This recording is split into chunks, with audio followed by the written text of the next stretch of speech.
Capítulo 1. O que é presença? Nós convencemos por nossa presença. Walt Whitman. Nós a reconhecemos quando sentimos e quando vemos, mas a presença é difícil de definir. Por outro lado, a maioria de nós é exímia em descrever sua ausência. Eis minha história, uma dentre muitas. Eu estava fazendo doutorado e, como queria me tornar professora, resolvi me lançar no mercado de trabalho acadêmico no outono de 2004. Se um estudante de doutorado em psicologia social tiver sorte, seu orientador fará com que estreie em uma pequena conferência anual frequentada pelos melhores psicólogos sociais do mundo. O estudante, vestindo o que há de melhor em trajes acadêmicos, tem a oportunidade de se misturar a professores veteranos, muitos de grandes universidades, respeitadas por suas pesquisas, que poderão vir a contratá-lo no ano seguinte. Os professores veteranos, trajando suas roupas do dia a dia, têm a oportunidade de sondar novos talentos, mas a maioria está ali apenas para colocar o papo em dia. Em certo sentido, os estudantes ensaiam para esse momento durante os 4 ou 5 anos inteiros que culminarão nele. Eles chegam preparados, prontos para sintetizar seu programa e os objetivos de pesquisa em exíguos 90 segundos, breves o suficiente para prender a atenção do público sem acidentalmente mostrar desrespeito por consumir demais seu tempo. Eles chegam munidos de um discurso que se conhece, dentro e fora do mundo acadêmico, como venda de elevador. Uma apresentação tão sucinta que possa ser feita durante uma viagem de elevador. Minha ansiedade com essa conferência desafiava todas as dimensões cabíveis. O encontro começou num salão de conferências de um hotel. Subindo para o jantar de abertura, tomei o elevador no saguão junto com 3 pessoas, todas figuras consagradas na minha área acadêmica e que eu idolatrava havia anos. Sem se apresentar, um dos professores, que era de uma prestigiosa universidade em que eu adoraria trabalhar, disse casualmente: "Ótimo, estamos no elevador. Vamos ouvir seu projeto." O meu rosto esquentou, minha boca secou. Hiperconsciente de que não apenas um, mas 3 acadêmicos famosos estavam confinados comigo naquele espaço minúsculo, comecei minha venda, ou melhor, as palavras começaram a pular da minha boca. Ao final da primeira frase, soube que tinha começado totalmente errado. Ouvi-me dizendo coisas como: "Então, esperem, antes que eu explique esta parte", e por aí vai. Eu mal consegui acompanhar a minha narrativa, e quando a consciência do meu fracasso iminente bateu, a capacidade de pensar em qualquer outra coisa além da minha ansiedade esmagadora foi embora. Certa de que estava matando minhas chances em não apenas uma, mas em 3 faculdades, e também nas faculdades onde seus colaboradores mais próximos trabalhavam, entreguei-me ao pânico. Para tudo eu tinha uma ressalva. Ficava tentando recomeçar. Não havia a menor chance de concluir minha apresentação durante o tempo necessário para chegarmos ao 20º andar, onde o jantar seria servido. Meus olhos dispararam de um ídolo a outro, buscando algum vislumbre de compreensão, alguma microexpressão de apoio, aprovação, empatia. Alguma coisa, qualquer coisa, por favor. As portas finalmente se abriram. 2 dos passageiros logo escaparam, cabisbaixos. O terceiro, aquele que me incitara a vender meu peixe, cruzou o limiar do elevador para pisar em solo firme, parou, virou-se para mim e disse: "Essa foi a pior venda de elevador que já ouvi." E seria aquilo no rosto dele a sugestão de um sorrisinho afetado? As portas se fecharam, o elevador desceu e me levou diretamente de volta ao saguão. Apesar da crítica inequívoca, senti uma tênue, porém efêmera, sensação de alívio. Então a ficha caiu. O que eu tinha feito? Como não consegui dizer ao menos uma frase inteligente sobre o tema que vinha estudando havia mais de 4 anos? Fora do elevador, meu discurso de vendas ensaiado começou a retornar à lembrança, transpondo uma bruma difusa e retomando uma forma reconhecível. Ali estava ele. Eu tive vontade de subir de novo, ir atrás dos professores e pedir uma segunda chance. Em vez disso, passei os 3 dias seguintes da conferência voltando mentalmente àquele momento, remoendo as várias formas como deveria ter discursado, sofrendo com o menosprezo demonstrado pelos meus 3 companheiros de elevador. Fiquei dissecando a lembrança implacavelmente e jamais me esquecendo de que não só deixei de me representar, como também deixei de representar meu orientador, que tinha passado vários anos me instruindo e investira sua reputação ao me levar àquela conferência. O fracasso de 90 segundos se repetia no meu cérebro num loop eterno, me assombrando. Permaneci aqueles 3 dias na conferência, mas não estive presente de fato em nenhum deles. Contei meu suplício à minha boa amiga Elizabeth, que disse: "Ah, o espírito da escada." "O quê?" perguntei. Então ela me contou uma história que tinha ouvido em suas aulas de filosofia na graduação. Denis Diderot, um filósofo e escritor francês do século XVIII, estava num jantar, envolvido num debate sobre um tema que dominava. Mas talvez estivesse fora de si naquela noite, um pouco constrangido, distraído, temeroso de parecer tolo. Ao ser desafiado sobre determinado tema, Diderot não conseguiu achar as palavras e se viu incapaz de articular uma resposta inteligente. Logo depois, deixou a festa. Uma vez lá fora, ao descer a escada, Diderot continuou a remoer aquele momento humilhante em sua mente, buscando em vão a réplica perfeita. Ao chegar ao pé da escada, achou. Será que ele deveria dar meia volta, subir a escada e retornar ao jantar para fazer sua réplica espirituosa? Claro que não. Tarde demais. O momento e com ele a oportunidade havia passado. O arrependimento o dominou. Se ao menos tivesse tido a presença de espírito de encontrar aquelas palavras quando precisara delas. Refletindo sobre aquela experiência em 1773, Diderot escreveu, abre aspas, "Um homem sensível como eu, oprimido por uma objeção levantada contra ele, fica confuso e só consegue voltar a pensar com clareza ao atingir o pé da escada." Fecha aspas. Assim ele cunhou a expressão, o espírito da escada. Em Yiddish o termo é Treppenwärter. Os alemães o chamam de Treppenwitz. Em inglês tem sido chamado de Elevatorwit, sagacidade de elevador, que tem uma ressonância sentimental para mim. Meu termo favorito é Afterwit, sagacidade atrasada. Mas a ideia é a mesma, é a observação incisiva que nos ocorre tarde demais. É o retorno bloqueado, a réplica órfã, e que traz consigo uma sensação de arrependimento, decepção, humilhação. Todos queremos uma segunda chance, mas jamais a obteremos. Aparentemente, todos já viveram momentos como o meu pesadelo no elevador da conferência, mesmo filósofos franceses do século XVIII. Rajiv, um dos primeiros espectadores a me escrever após a publicação da minha palestra no TED, descreveu assim um desses momentos, abre aspas. "Em muitas situações da vida, não sinto que dei tudo de mim e que pus todas as cartas na mesa, por assim dizer.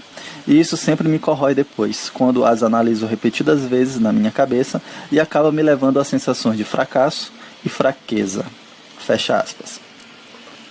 A maioria de nós tem uma versão pessoal dessa experiência após uma entrevista de emprego, um teste para um papel, um encontro romântico, a proposta para um projeto, uma manifestação numa reunião ou aula, uma discussão com alguém num jantar, etc. Mas como foi que chegamos lá? Provavelmente estávamos preocupados com o que os outros pensariam de nós, mas acreditando que já sabíamos o que pensavam, sentindo-nos impotentes e também consentindo em tal sensação, nos apegando ao resultado e atribuindo demasiada importância a ele, em vez de nos concentrarmos no processo. Essas preocupações se uniam num coquetel tóxico de autoderrota. Foi assim que chegamos lá. Antes de sequer alcançarmos a soleira de uma oportunidade, estamos cheios de medo e ansiedade, antecipando problemas de um futuro que ainda não aconteceu. Quando adentramos uma situação de alta pressão nesse estado de espírito, estamos condenados a sair de lá arrasados. Se eu ao menos tivesse me lembrado de dizer isso, se tivesse agido daquela forma, se tivesse mostrado a eles quem realmente sou, se. Não temos como nos envolver totalmente numa interação quando estamos ocupados duvidando de nós mesmos e ouvindo a roda viva em nossa cabeça, a análise confusa, frenética e insegura do que achamos que está acontecendo ao redor. A consciência torturante de que estamos definitivamente numa situação de alta pressão de que estragamos tudo. Exatamente quando mais precisamos estar presentes, ficamos menos propensos a isso. Como escreveu Alan Watts em A Sabedoria da Insegurança, abre aspas. Para entender a música, você precisa escutá-la. Mas, à medida que começa a pensar, nossa, estou ouvindo esta música, você não está ouvindo de fato. Fecha aspas.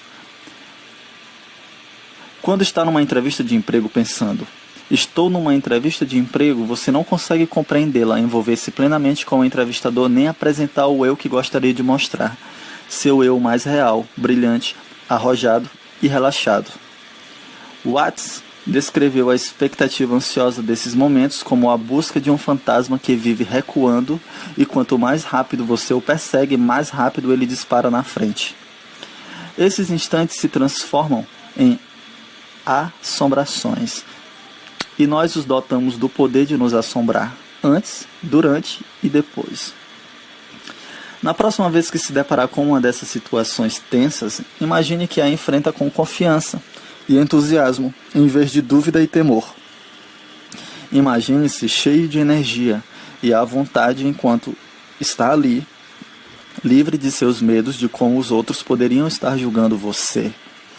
E imagine que vai embora depois sem arrependimento, satisfeito por ter dado o melhor de si, independentemente do resultado mensurável. Nenhum fantasma a ser caçado, nenhuma sagacidade aos pés da escadaria. Tina, uma moça de Nova Orleans, escreveu para me contar como o fato de não ter concluído o ensino médio a prejudicou, não apenas limitando seu acesso a um emprego estável e bem remunerado, mas também minando seu sentimento de que merecia tais coisas. Ela trabalhou em vários empregos, muitas horas por dia, durante anos, e aos 34 formou-se na faculdade. Então foi se educando lentamente por meio de mudanças pequenas e graduais a tratar mesmo as interações mais difíceis como oportunidades de revelar do que sou capaz e de expressar o meu valor, disse ela.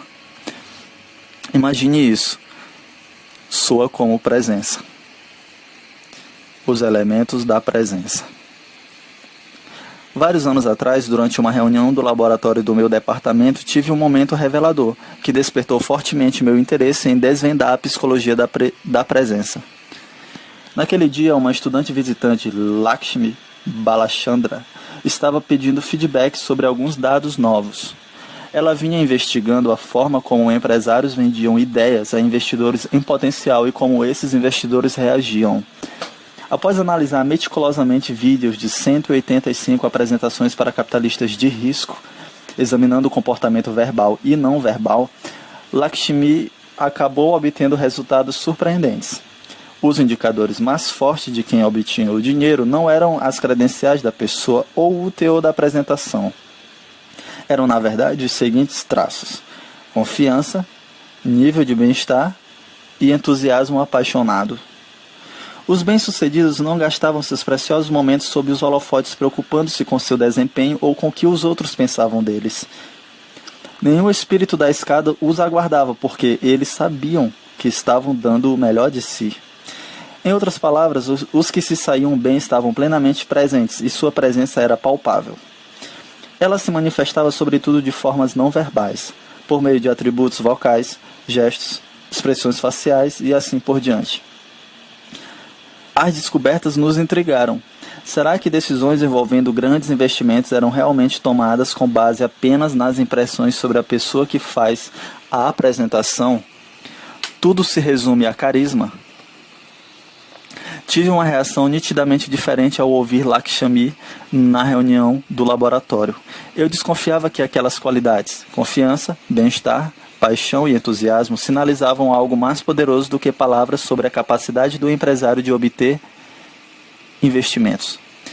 Elas indicavam até que ponto aquele indivíduo realmente acreditava no valor e na integridade de sua ideia e em sua capacidade de concretizá-la, o que, por sua vez, podia sinalizar algo sobre a qualidade da proposta em si. Às vezes projetamos facilmente uma confiança equilibrada, empolgada. Conforme indica o estudo de Lakshmi e outros, isso tem um grande peso. Influencia os entrevistados na hora de decidir a quem financiar. Influencia as avaliações dos entrevistadores de candidatos a empregos, se eles serão chamados e os detalhes finais da contratação. Estamos certos em valorizar tanto esse traço? Será apenas uma preferência superficial? Os bons resultados dessas decisões de contratação e investimento sugerem que não. Na verdade, o entusiasmo com autoconfiança é um indicador impressionantemente útil de sucesso. Em estudos sobre empresários, essa qualidade indica garra, disposição para trabalhar duro, iniciativa, persistência em face de obstáculos, atividade mental aprimorada, criatividade e capacidade de identificar boas oportunidades e ideias inovadoras. E a coisa não para por aí. O entusiasmo fundamentado dos empresários é contagiante, estimulando um alto nível de comprometimento, confiança, paixão e desempenho nas pessoas que trabalham para e com eles. Por outro lado, empresários e candidatos a emprego que não transmitem essa qualidade costumam ser considerados menos confiantes e confiáveis, comunicadores menos eficazes e, em última análise, pessoas com desempenho fraco. Existe outro motivo para acreditarmos nas pessoas que projetam paixão, confiança e entusiasmo. Esses traços não podem ser simulados facilmente. Quando nos sentimos corajosos e confiantes, nosso tom de voz fica significativamente mais variado, o que nos torna mais expressivos e relaxados. Quando o medo nos domina, ativando a reação de lutar ou fugir num sistema nervoso simpático, as cordas vocais e o diafragma se contraem, sufocando o nosso entusiasmo genuíno. Se você já enfrentou o medo de palco, conhece esta sensação. Os músculos que produzem o som se enrijecem, fazendo com que sua voz saia fraca e tensa, o que é bem diferente daquilo que você pretende. Quando tentamos simular confiança ou entusiasmo, as pessoas conseguem perceber que algo está errado, ainda que não sejam capazes de identificar precisamente o que. Na verdade, quando candidatos a emprego exageram ao tentar passar uma boa impressão através de táticas não verbais como sorrisos forçados, o tiro pode sair pela culatra. Os entrevistadores os descartam como falsos e manipuladores. Uma ressalva. A minha área, psicologia social, acumulou uma enorme quantidade de indícios de que os seres humanos seguem tomando decisões equivocadas baseadas em primeiras impressões mínimas, enganadoras e oriundas de más interpretações. Demonstramos claramente que primeiras impressões costumam ser frágeis e perigosas, e não estou contestando este fato. Na verdade, grande parte da minha pesquisa concentrou-se em identificar e compreender essas tendências destrutivas. O que estou dizendo aqui é que primeiras impressões baseadas em entusiasmo, paixão e confiança podem realmente ser corretas, precisamente por essas qualidades serem tão difíceis de simular. Quando você não está presente, as pessoas percebem. Quando está, elas reagem de acordo. Façamos uma pausa, porque quero me certificar de que você não perdeu o fio da meada. Este não é mais um livro de conselhos exclusivamente para empresários e executivos. A presença de que você precisa para persuadir um grupo de investidores a financiar seu projeto é a mesma necessária para se convencer de que conseguirá expor sua ideia numa reunião, ou pedir um aumento de salário, ou exigir um tratamento mais respeitoso. Enquanto estou sentado escrevendo, penso nas pessoas que compartilharam suas histórias comigo. Nimanti, do Sri Lanka, que luta para sentir-se confiante como a primeira estudante universitária de sua geração na família.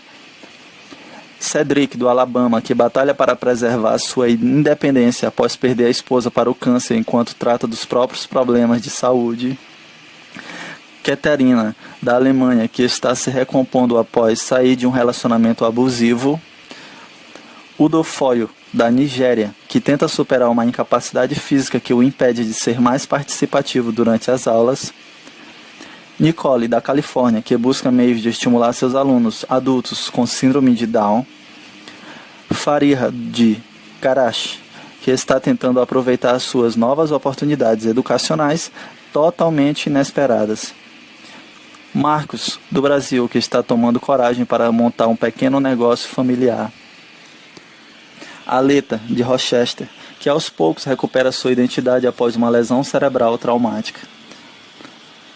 Kamesh, da Índia, que tenta pôr sua vida de volta nos trilhos após perder um jovem membro da família. Este livro é para eles e para você. As histórias que mais me inspiraram são de gente cujo maior desafio é encarar cada dia com um pouco mais de otimismo e dignidade do que no dia anterior. Pessoas com recursos limitados e pouquíssimo poder ou status, muitas das quais passaram por provações terríveis, mas ainda assim têm motivação para tentar. Tentar se sentir presentes e poderosos, não apenas para si mesmos, mas também para as pessoas que amam e respeitam. Elas não estão tentando conquistar um emprego milionário ou um grande negócio de capital de risco. Estão tentando achar um meio de abraçar o próprio poder e utilizá-lo para se fazerem presentes ao enfrentar os desafios normais da vida. Já constatamos que a presença é um estado incrivelmente poderoso, mas ainda não respondemos à grande pergunta: o que ela é exatamente? E como conseguimos isso? Presença são os 5 próximos minutos. Abre aspas. Presença é a remoção de julgamentos, barreiras e máscaras de modo a criar uma conexão verdadeira e profunda com pessoas ou experiências. Fecha aspas. Pan, Estado de Washington, Estados Unidos. Abre aspas. Presença é adorar as pessoas à sua volta e apreciar o que você faz por elas. Fecha aspas. Anônimo, Croácia. Abre aspas. Presença é ser eu mesmo e me manter confiante, aconteça o que acontecer. Fecha aspas. Abdelghani, Marrocos. Essas são apenas algumas das muitas respostas à pergunta: como você define presença? Que fiz online, recebidas de pessoas do mundo inteiro. Impressionam-me tanto as diferenças quanto as semelhanças nesse conjunto diversificado de comentários. A presença ainda pode parecer um conceito nebuloso. Claramente, significa coisas diferentes para pessoas diferentes. Envolve o físico, o psicológico ou o espiritual. Diz respeito ao indivíduo em si ou acontece em relação aos outros. É uma característica constante ou uma experiência momentânea. A ideia de uma forma de presença permanente e transcendente brotou em solo filosófico e espiritual. Conforme escreveu a blogueira Maria Popova, abre aspas, o conceito de presença se fundamenta na ideia oriental de atenção plena, mindfulness, a capacidade de passar pela vida com atenção cristalina e de habitar plenamente nossa experiência. Fecha aspas. O conceito foi popularizado no Ocidente em meados do século XX pelo filósofo britânico Alan Watts, que, explica Popova, alega que a raiz da frustração humana e da ansiedade diária está em nossa tendência de viver para o futuro, que é uma abstração, e que nossa forma básica de renunciar à presença é abandonando o corpo e nos refugiando na mente, aquele caldeirão fervilhante, eternamente calculista e autocrítico de pensamentos, previsões, ansiedades, julgamentos e meta-experiências incessantes sobre a experiência em si. Embora atingir um estado duradouro do estilo de viver o momento filosófico seja um objetivo louvável, não é o tipo de presença que estudo e sobre o qual escrevo. Para alcançar uma atenção cristalina duradoura, precisamos ter os meios e a liberdade para decidir exatamente como despender nosso tempo, nossa energia, enfim, nossa vida. Gostaria que todos pudéssemos ter essa liberdade, mas não é o que acontece com a maioria de nós. Não só porque muitas vezes temos bocas para alimentar, pessoas de quem cuidar, trabalhos a realizar e contas a pagar, mas também porque nenhuma mente humana é capaz de bloquear todos os pensamentos perturbadores o tempo todo. É difícil ler uma página inteira de um livro ou participar de uma conversa de 5 minutos sem sermos cutucados por pensamentos que nos distraem. E isso significa ter de encontrar outros meios de nos sentirmos presentes e poderosos. Presença, na acepção que dou nestas páginas, é o estado de sintonia com nossos reais pensamentos, sentimentos, valores e potencial, bem como a capacidade de expressá-los confortavelmente. É isso. Não é um modo de ser permanente, transcendente. Vem e vai, é um fenômeno momentâneo. A presença emerge quando nos sentimos pessoalmente poderosos, permitindo que nos sintonizemos de forma clara com nosso eu mais verdadeiro. Nesse estado psicológico, somos capazes de manter a presença até mesmo em situações bem estressantes, que em geral nos deixariam enlouquecidos e impotentes. Quando nos sentimos presentes, tudo se alinha. Nossa fala, as expressões faciais, as posturas e os movimentos. Eles se sincronizam e se concentram. E essa convergência interna, essa harmonia é palpável e ressonante, porque é genuína. É o que nos torna irresistíveis. Já não estamos combatendo a nós mesmos, estamos sendo nós mesmos. Desenvolver a presença não tem a ver com carisma ou extroversão, nem com controlar minuciosamente a impressão que estamos passando às outras pessoas. Significa conectar-nos honesta e poderosamente com nós mesmos. O tipo de presença ao qual me refiro é resultante de uma mudança gradual. Você não precisa embarcar numa longa peregrinação, experimentar uma epifania espiritual ou buscar uma transformação interior completa. Não há nada de errado nessas coisas, mas elas são intimidantes, são grandiosas. Para muitos de nós são fugidias, abstratas, idealistas. Em vez disso, vamos nos concentrar em momentos, em alcançar um estado de presença psicológica que dure apenas o tempo suficiente para nos permitir enfrentar as situações mais desafiadoras quando há muita coisa em jogo, tais como entrevistas de emprego, conversas difíceis, propostas de venda, pedidos de ajuda, discursos em público, apresentações teatrais e afins. A presença envolve o dia a dia. É, até ouso dizer, corriqueira. Todos podemos praticá-la. A maioria simplesmente não sabe ainda como evocar a presença quando ela nos foge temporariamente nos momentos mais críticos da vida. Um conjunto significativo de pesquisas científicas oferece um vislumbre dos mecanismos psicológico e fisiológico desse tipo de presença transitória. E eis o melhor, podemos ajustá-los. Através de autoajustes, pequenas correções em nossa linguagem corporal e nossa mentalidade, podemos obter a presença. Podemos autoinduzir a presença. Até certo ponto, trata-se de deixar o corpo comandar a mente, mas abordaremos essa parte depois. Esse tipo de presença vai ajudá-lo a ter mais sucesso no sentido tradicional? É bem possível que sim, mas o que mais importa é que permitirá que você aborde situações estressantes sem ansiedade, medo ou pavor, e as conclua sem arrependimento, dúvida ou frustração. Pelo contrário, você sairá delas com a noção de que fez todo o possível, de que representou precisa e plenamente a si e suas habilidades, que mostrou quem você realmente é, que mostrou a si mesmo quem realmente é.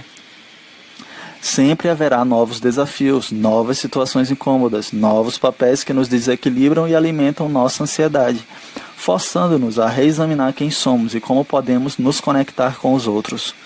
Para estarmos presentes, precisamos tratar esses desafios como momentos. Presença não é tudo ou nada. Às vezes, nós a perdemos e temos de recomeçar, e isso é normal. Portanto, vamos examinar essas ideias, ver como se enquadram na ciência e aplicá-las não só à nossa vida num contexto geral, mas daqui a 5 minutos, quando enfrentaremos aquela entrevista de emprego ou de admissão à faculdade, cobraremos aquele pênalti, abordaremos aquela gestão espinhosa com um colega ou amigo, apresentaremos uma ideia com a qual estamos empolgados, porém tensos. É aí que a coisa acontece, é quando mais nos beneficiamos de aprender a estar presentes. Qual é o aspecto da presença? Presença é confiança sem arrogância. Rohan, Austrália. A presença se manifesta de duas maneiras. Primeiro, quando estamos presentes, comunicando os tipos de traços que Lakshmi Balachandra identificou em sua pesquisa sobre apresentações para capitalistas de risco, ou seja, paixão, confiança e entusiasmo apaixonado. Ou, como descreveu Rohan da Austrália, confiança sem arrogância. Segundo, a presença cumpre seu papel em algo que chamarei de sincronia, que abordaremos daqui a pouco. Voltemos aos capitalistas de risco, que são especialmente fascinantes quando se trata de como a presença soa e se mostra. Eles precisam decidir rapidamente se uma ideia e, mais importante, se seu criador são dignos de investimento. Portanto, o que capitalistas de risco bem-sucedidos estão buscando? Se estão comparando várias boas propostas de negócio, quais sinais minúsculos os levam a preterir um empresário em busca de financiamento e escolher outro? Vou sintetizar as observações que coletei de vários capitalistas de risco bem-sucedidos através dos anos. Abre aspas. Eu busco pistas que me mostrem que eles não acreditam plenamente no que estão vendendo. Se não acreditam no que estão vendendo, eu também não acredito. Eles se esforçam demais para passar uma boa impressão quando deveriam estar me mostrando a importância que dão à ideia que estão me vendendo. Eles são agressivos e enérgicos demais, talvez um pouco impositivos. Isso demonstra uma postura defensiva. Não espero que tenham todas as respostas. Na verdade, não quero que tenham todas as respostas. Não me importa se estão um pouco tensos, eles estão fazendo algo grandioso, algo que é importante para eles, por isso faz sentido estarem nervosos. Vamos analisar essas observações. Eu busco pistas que me mostrem que eles não acreditam plenamente no que estão vendendo. Se não acreditam no que estão vendendo, eu também não acredito. Ora, se uma pessoa que lhe pede investimento não acredita na própria história, por que você haveria de acreditar? Ser sincero em suas palavras, escreveu o especialista em administração Jonathan Haig. Está de fato no cerne da apresentação. Uma ideia cujo defensor é indigno de confiança não sobreviverá. A presença advém de acreditar e confiar em sua história, seus sentimentos, crenças, valores e capacidades. Talvez você já tenha precisado vender um produto do qual não gostava, ou convencer alguém de uma ideia na qual não acreditava. Parece desesperador, desestimulante, difícil de disfarçar. Parece desonesto porque é desonesto. Não creio que as pessoas possam aprender a vender algo em que não acreditam. E ainda que pudesse, não quero ensinar ninguém a fazê-lo. Portanto, se é isso que você busca, está lendo o livro errado. Da mesma forma, você não pode vender uma habilidade que não possui. Vez por outra, as pessoas pensam de maneira equivocada, que estou afirmando que podemos aprender a simular competência. Presença não significa fingir ser competente. Significa acreditar nas habilidades que você realmente possui e revelá-las. Significa livrar-se do que o impede de expressar quem é. Significa induzir-se a aceitar que você é de fato capaz. Às vezes você precisa parar de se sabotar para poder ser você mesmo. Recentemente, junto com os estudantes de pós-graduação Caroline Wilmot e Nico Turley, realizei um estudo em que voluntários tiveram de participar de intensas entrevistas de emprego simuladas. Pedimos aos voluntários que imaginassem que estavam sendo entrevistados para o emprego dos sonhos e os instruímos a preparar um discurso de 5 minutos para responder àquela que pode ser a pergunta mais frequente e certamente mais desconcertante nessas ocasiões. Por que deveríamos contratar você? Eles foram informados de que não poderiam fingir, tinham de ser honestos. Então, diante de 2 entrevistadores durões, eles fizeram seus discursos, explicando por que deveriam ser contratados. A fim de aumentar a atenção, os entrevistadores foram treinados a não reagir aos entrevistados, não oferecer qualquer incentivo e nem auxiliá-los em nenhum momento durante os discursos. Absolutamente nenhum feedback. Durante 5 minutos inteiros. Isso pode não parecer muito intimidante, mas imagine tentar convencer 2 pessoas a contratá-la enquanto elas apenas o observam silenciosamente, tomam notas e julgam, mantendo as expressões neutras o tempo todo. Além disso, os voluntários foram informados de que suas entrevistas seriam filmadas e avaliadas mais tarde por outro grupo de avaliadores treinados. 6 avaliaram os vídeos. 2 classificaram os entrevistados numa escala de 5 pontos que media quanto cada um havia deixado transparecer a sua presença. quão cativantes, tranquilos, confiantes e empolgados se mostraram. Um segundo par classificou os entrevistados numa escala de credibilidade, quão autêntico, convincentes e genuínos foram. E um terceiro par classificou os entrevistados pelo desempenho geral e a possibilidade de contratação, a qualidade do desempenho em si e se deveriam ou não obter a vaga. Em conformidade com as descobertas das apresentações para os capitalistas de risco, quanto mais presença nossos entrevistados exibiram, melhor foi sua avaliação individual e mais firme foi a recomendação de contratação por parte dos examinadores. E esse efeito da presença foi substancial. Mas existe uma sutileza. A presença foi relevante para os avaliadores por indicar autenticidade, credibilidade e sinceridade, significando que podiam confiar naquela pessoa, que o que estavam observando era verdadeiro.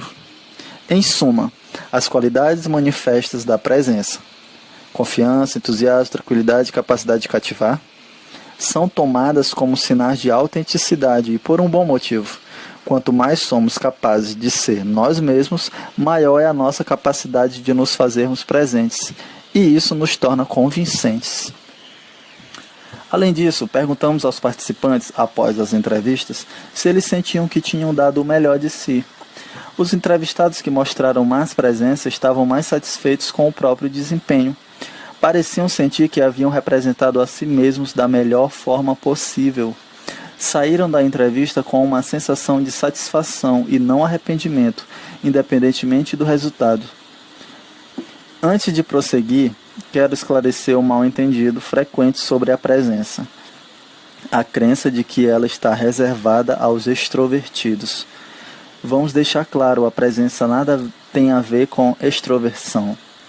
Não apenas os introvertidos têm a mesma capacidade que os extrovertidos de demonstrar sua presença ressonante, como pesquisas realizadas na última década também demonstraram que os introvertidos costumam possuir qualidades que facilitam efetivamente a liderança e o empreendedorismo, tais como capacidade de se concentrar durante longos períodos, maior resistência a preconceitos na tomada de decisões capazes de condenar empresas inteiras, menos necessidade de aprovação externa e mais habilidade para ouvir, observar e sintetizar. Susan Cain, advogada formada pela Escola de Direito de Harvard e autora do livro de enfoque inovador O Poder dos Quietos, explica, abre aspas, por sua natureza, os introvertidos tendem a se empolgar com uma, duas ou três coisas na vida, e a serviço de sua paixão por uma ideia irão à luta e forjarão alianças e redes de contato, e adquirirão conhecimento e farão o que for preciso para transformar aquilo em realidade. Não é preciso ser ruidoso ou gregário para ser empolgado e eficiente. Na verdade, um pouco de silêncio parece ajudar muito a se fazer presente. Segunda frase. Eles se esforçam demais para passar uma boa impressão quando deveriam estar me mostrando a importância que dão à ideia que estão me vendendo. Ora, quando tentamos controlar a impressão que passamos aos outros, agimos de forma antinatural. É uma tarefa difícil e não temos energia cognitiva nem emocional para cumpri-la direito. O resultado é que ficamos parecendo impostores. Mesmo assim, muitas pessoas tentam controlar a impressão que estão passando aos outros, seguindo um roteiro e planejando minuciosamente sua comunicação verbal e não verbal. Essa abordagem superestima nossa capacidade de controlar qualquer situação. Mas será que tentar manipular a impressão que causamos funciona? A ciência abordou essa questão, principalmente no contexto do desempenho em entrevistas de emprego e em decisões de contratação. Por exemplo, as pessoas podem tentar impor uma imagem positiva de si aos entrevistadores, aproveitando todas as oportunidades para declamar uma história sobre suas realizações ou sorrindo e fazendo contato visual frequente. O retorno dessas abordagens de controle da impressão costuma ser baixo, especialmente em entrevistas longas ou estruturadas e com entrevistadores bem treinados. quanto mais os candidatos tentam controlar a impressão que passam, ou seja, quanto mais táticas empregam, mais os entrevistadores começam a enxergá-los como falsos e manipuladores, o que em última análise não ajuda a obter o emprego. Mas isso não se aplica apenas à pessoa que está ali para ser avaliada. Lembre-se de que em todas as interações, ambas as partes estão julgando e ambas estão sendo julgadas.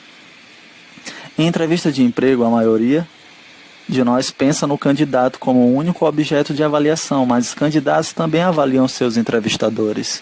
Isso ocorre em parte porque automaticamente formamos uma impressão de cada pessoa com quem interagimos. Mas existe também um motivo prático. O entrevistador representa a empresa, portanto, o candidato o examina em busca de informações úteis. Como resultado, os entrevistadores com frequência vendem a si e suas empresas no esforço de se adaptarem ao que pensam que os candidatos querem ouvir. Em um estudo recente, os professores de comportamento organizacional Carson Marr e Dan Cabell quiseram saber se o desejo dos entrevistadores de tornar suas empresas e eles mesmos atraentes aos candidatos de emprego, em oposição ao desejo de avaliar objetivamente e contratar, afetaria a qualidade das avaliações e dos processos seletivos. Numa combinação de estudos de laboratório e de campo, eles descobriram que, quanto mais os entrevistadores se concentravam em atrair candidatos, ou seja, quanto mais queriam ser apreciados, menos cuidadosos eram em selecionar profissionais que se saíam bem depois de contratados, em termos de desempenho, comportamento e adequação aos valores básicos. A lição é: concentre-se menos na impressão que está passando aos outros e mais na impressão que está dando a si mesmo. Essa última serve à primeira, um fenômeno que deverá ficar cada vez mais nítido ao longo deste livro. Terceira frase. Eles são agressivos e enérgicos demais, talvez um pouco impositivos. Isso demonstra uma postura defensiva. Não espero que tenham todas as respostas. Na verdade, não quero que tenham todas as respostas. Ora, infelizmente, confiança costuma ser confundida com petulância. Como os investidores com quem conversei deixaram claro, confiança verdadeira não equivale à fé cega numa ideia. Se as pessoas realmente acreditam no valor e no potencial de um projeto, vão querer corrigir suas falhas e torná-lo ainda melhor. Elas o enxergam de maneira precisa, reconhecendo suas virtudes e fraquezas. Seu objetivo não é impô-lo a ninguém, mas ajudar a outros a vê-lo com clareza, de modo que também possam desenvolvê-lo. A confiança genuína advém de um amor verdadeiro e leva ao comprometimento de longo prazo com o crescimento. A falsa confiança advém da paixão desesperada e leva a relacionamentos anômalos, decepção e frustração. A literatura complexa sobre autoestima poderia lançar mais luz sobre essa ideia.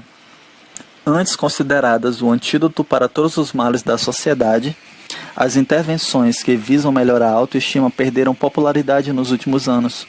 Um dos motivos é a dificuldade de medir a autoestima com precisão. Algumas pessoas que alegam possuir uma autoestima positiva de fato a têm, mas outras expressam algo conhecido como autoestima elevada frágil. Sua visão aparentemente positiva de si depende da contínua validação externa, uma autoimagem baseada menos na realidade e mais na autoilusão. Elas são intolerantes com pessoas e feedbacks que possam desafiar sua frágil opinião positiva de si mesmas. Embora pareçam confiantes em determinados aspectos, pessoas com autoestima elevada frágil logo se tornam defensivas e desdenhosas diante de situações e pessoas que consideram ameaçadoras. Por outro lado, a fonte da autoestima elevada segura é interior. Não necessita de validação externa para prosperar nem desmorona ao primeiro sinal de ameaça. Pessoas com uma firme noção de valor próprio refletem tal sensação mediante maneiras saudáveis e eficazes de lidar com desafios e relacionamentos, tornando-os mais resistentes e mais abertos. Embora autoestima e autoconfiança não sejam sinônimos, com certeza compartilham características. Uma pessoa realmente confiante não demonstra arrogância, que não passa de uma cortina de fumaça para a insegurança. Uma pessoa confiante, que conhece a própria identidade e acredita nela, carrega ferramentas, não armas. Uma pessoa confiante não precisa superar ninguém. Ela pode estar presente para os outros, ouvir seus pontos de vista e integrá-los de modo a criar valor para todos. A verdadeira crença em si mesmo e nas próprias ideias dá firmeza e afasta as ameaças. Quarta frase. Não me importo se estão um pouco tensos. Eles estão fazendo algo grandioso, algo que é importante para eles, por isso faz sentido estarem nervosos. Ora, quando nos importamos profundamente com algo, apresentá-lo a uma pessoa cujo feedback valorizamos pode nos deixar apreensivos. Podemos estar confiantes e ao mesmo tempo um pouco ansiosos. Em situações desafiadoras, uma dose moderada e controlável de nervosismo talvez até seja adaptativa no sentido evolucionário. Mantém-nos alerta ao perigo real e indica respeito. Um pouco de preocupação nos deixa alertas para as coisas reais que estão dando errado e nos ajuda a impedir desastres. Certo nervosismo pode até sinalizar paixão para os outros. Afinal, você não ficaria apreensivo se o que expõe não fosse importante. E não dá para vender facilmente sua ideia a um investidor ou cliente se não estiver claro que você se preocupa profundamente com seu sucesso. Portanto, não se deixe iludir pela ideia de que precisa dar um jeito de apagar magicamente todos os sinais de nervosismo. Tentar se forçar a ficar calmo não o ajudará a se tornar presente. Dito isso, a ansiedade persistente pode nos desgastar e interferir na concentração. O que você precisa fazer é evitar se apegar à sua apreensão. Apenas tenha ciência dela e vá em frente. A ansiedade se instala e se torna destrutiva quando começamos a ficar ansiosos com o próprio estado de ansiedade. Paradoxalmente, a ansiedade também nos torna mais autocentrados, já que, quando estamos muito ansiosos, ficamos obcecados conosco e com o que os outros pensam de nós. A presença se manifesta como confiança sem arrogância. O eu sincrônico. Presença é quando todos os seus sentidos coincidem. Majid, Emirados Árabes. Praticamente todas as teorias sobre o eu autêntico e, por extensão, sobre a presença requerem certo grau de alinhamento. Sincronia, como chamarei. Para você sentir-se realmente presente, os diferentes elementos do eu, emoções, pensamentos, expressões físicas e faciais, comportamentos, enfim, todos precisam estar em harmonia. Se nossas atitudes não forem coerentes com nossos valores, não nos sentiremos fiéis a nós mesmos. Se nossas emoções não se refletirem em nossas expressões físicas, não nos sentiremos genuínos. Carl Jung acreditava que o processo mais importante no desenvolvimento humano era integrar diferentes partes do eu, o consciente com o inconsciente, o disposicional com o experimental, o congruente com o incongruente. Ele chamou esse processo constante de individuação. Em última análise, demonstrou Jung, a individuação pode colocá-lo cara a cara com sua verdadeira personalidade, um processo que ele acreditava possuir um profundo efeito terapêutico, tanto psicológica quanto fisicamente.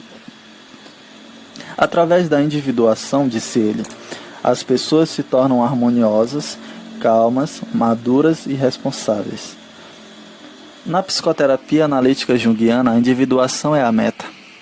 Quando atingimos esse alinhamento psicológico interno, aproximamos-nos do estado de presença. Essa é a nossa meta, aqui. Quando estamos realmente presentes no momento desafiador, nossa comunicação verbal e não verbal flui. Não estamos num estado mental confuso, tal como eu naquela malfadada viagem de elevador, analisando simultaneamente o que achamos que os outros pensam de nós, o que dissemos um minuto atrás e o que achamos que pensarão de nós quando partirmos. Tudo isso enquanto tentamos freneticamente ajustar o que estamos dizendo e fazendo para aparentar o que achamos que os outros querem ver em nós. Em geral, nossas palavras são relativamente fáceis de controlar. Conseguimos evocar as expressões e os termos que estudamos e ensaiamos no espelho.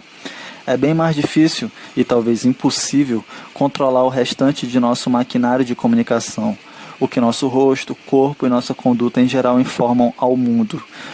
E esses outros aspectos não verbais importam, e muito.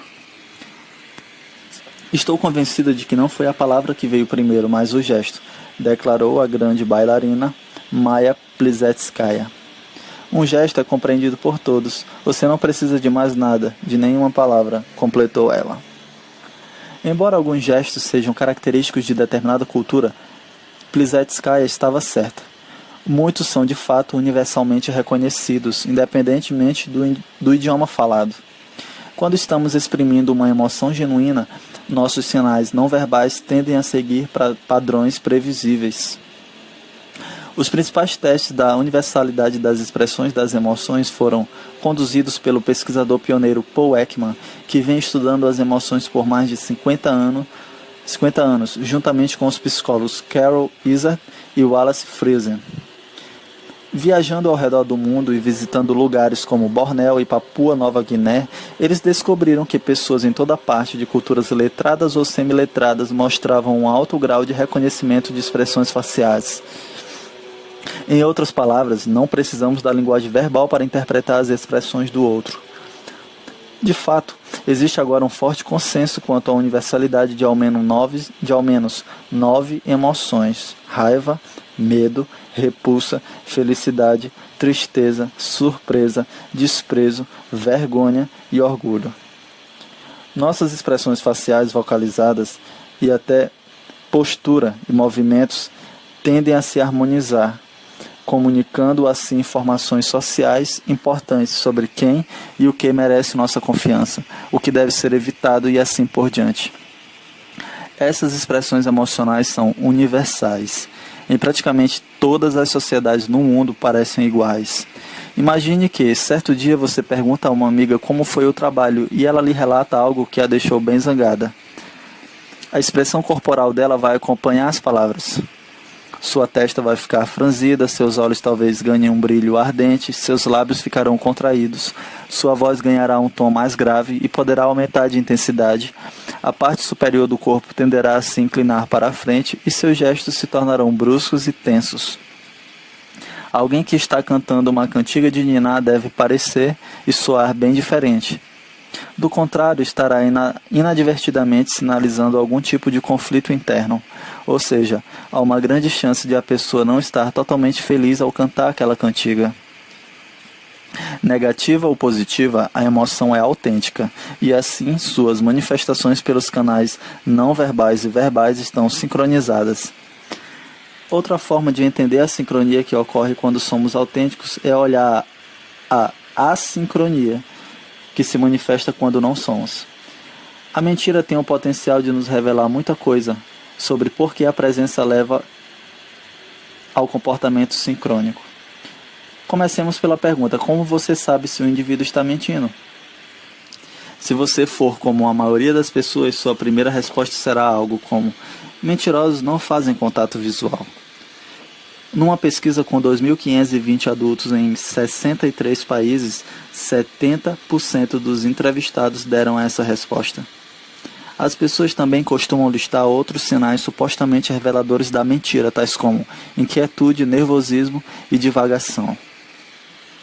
Em entrevista ao The New York Times, o psicólogo Charles Bond, que estuda a dissimulação, disse que o estereótipo do comportamento dos mentirosos seria menos intrigante se tivéssemos mais razões para imaginar que era verdadeiro. Acontece que não existe um efeito Pinóquio, uma pista não verbal única que denuncie um mentiroso. Julgar a honestidade de uma pessoa não envolve identificar um sinal estereotipado como inquietude ou desvio de olhar. Pelo contrário, envolve quão bem ou mal nossos vários canais de comunicação, expressões faciais, postura, movimentos, qualidades vocais, discurso, conseguem cooperar uns com os outros. Quando estamos sendo inautênticos, demonstrando uma falsa emoção ou ocultando uma verdadeira, nossos comportamentos verbais e não verbais começam a se desalinhar. Nossas expressões faciais não correspondem às palavras que estamos dizendo. Nossa postura fica desincronizada com nossa voz. Os movimentos não se dão mais em harmonia mútua, desintegram-se em cacofonia. Essa ideia não é exatamente nova. Na verdade, Darwin a propôs, abre aspas, um homem, quando moderadamente zangado ou mesmo furioso, consegue controlar os movimentos de seu corpo, mas aqueles músculos do rosto menos obedientes à vontade trairão por si sóis uma emoção ligeira e passageira. Fecha aspas. Quando as pessoas mentem, manipulam várias narrativas. O que sabem ser verdade, o que querem que seja verdade, o que estão apresentando como verdade e todas as emoções que acompanham cada uma delas: medo, raiva, culpa, esperança. Ao mesmo tempo, tentam projetar uma imagem confiável de si mesmas, o que de repente se torna muito, muito difícil. Suas crenças e seus sentimentos entram em conflito com suas emoções e entre si.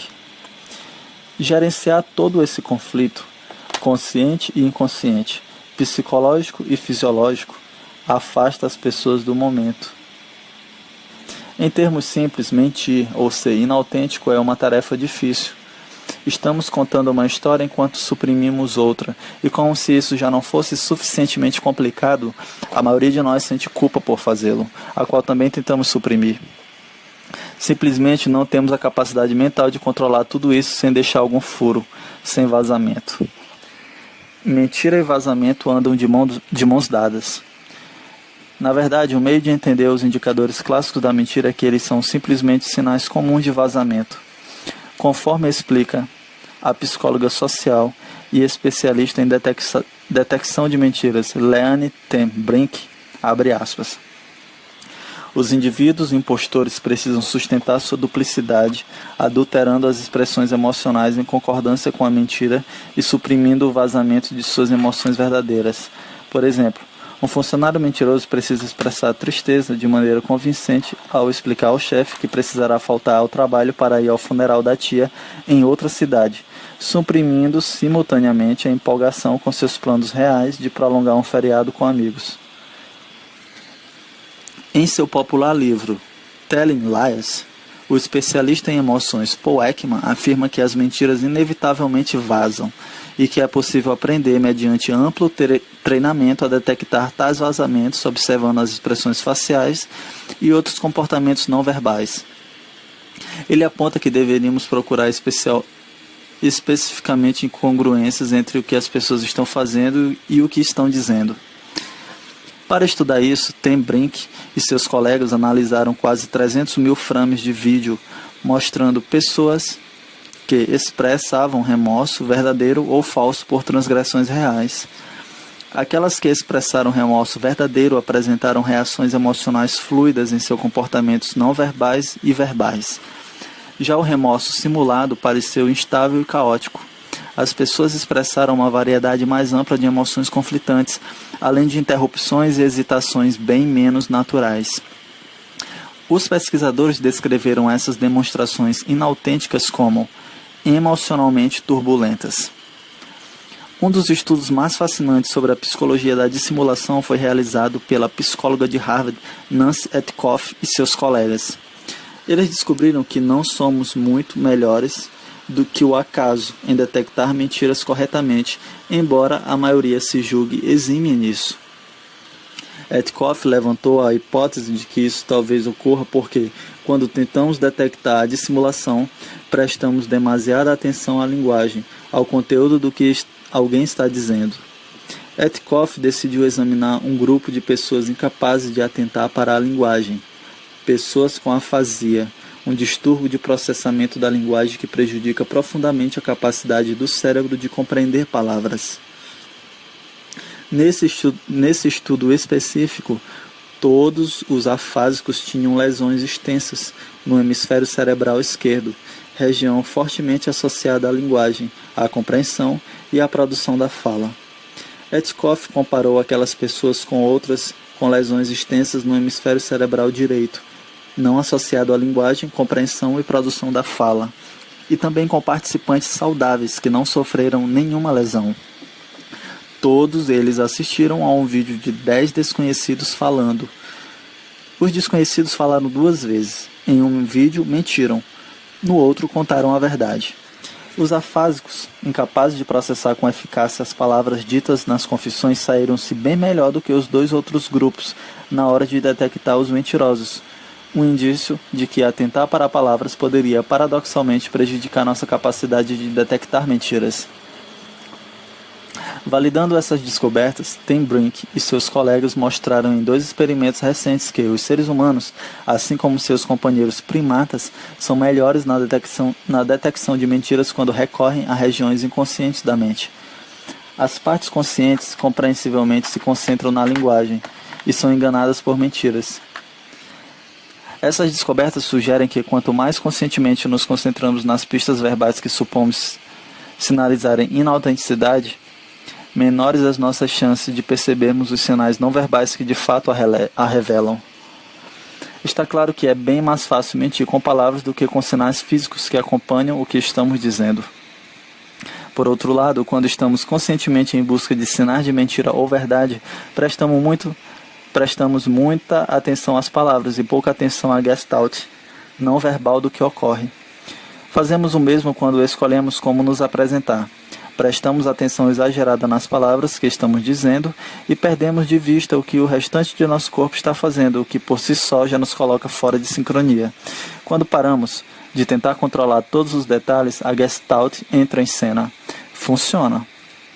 Parece paradoxal sugerir que precisamos estar atentos ao nosso corpo para conseguirmos agir naturalmente, mas conforme veremos, as duas coisas, na realidade, andam de mãos dadas. A verdade se revela mais claramente por nossas atitudes do que por nossas palavras. Como afirmou a grande dançarina americana Martha Graham, abre aspas, o corpo expressa o que as palavras não conseguem. Ele nunca mente. Fecha aspas. Claro que ser inautêntico não é o mesmo que enganar intencionalmente, mas os resultados parecem semelhantes. Apresentar uma versão inautêntica de si mesmo atinge o observador da mesma forma que a dissimulação intencional, graças a seus comportamentos não verbais fora de sincronia. Quanto menos presentes estivermos, pior será nosso desempenho. As duas coisas se reforçam mutuamente. Na verdade, podemos até ser induzidos a perder a confiança e a nos apresentarmos mal diante de um público pela introdução de uma falsa assincronia, fato que pesquisadores atestaram em estudos. Os músicos recorrem fortemente ao feedback auditivo sincrônico de suas apresentações, ouvindo a música que tocam ao mesmo tempo que a tocam. Quando essa sincronia é artificialmente manipulada via fones de ouvido, os músicos perdem a confiança em suas habilidades e se atrapalham tentando entender a assincronia, o que por sua vez prejudica o espetáculo. Assim como escreveu Majid, a presença é quando todos os seus sentidos coincidem. Ela se manifesta como sincronia ressonante. O que sabemos até agora? A presença tem origem na crença em nossas próprias histórias. Quando não acreditamos em nossas histórias, somos inautênticos. De certa forma, estamos enganando tanto a nós quanto aos outros. E essa autodissimulação é ao que se revela observável pelos outros à medida que a nossa confiança diminui e nossos comportamentos verbais e não verbais se tornam dissonantes. Não é que as pessoas estejam pensando, ele é um mentiroso. Elas estão pensando, há alguma coisa errada. Não posso depositar minha confiança nessa pessoa. Como disse Walt Whitman, convencemos por nossa presença e para convencer os outros precisamos convencer a nós mesmos. Sendo assim, como aprendemos a acreditar em nossas histórias. Fim do capítulo 1.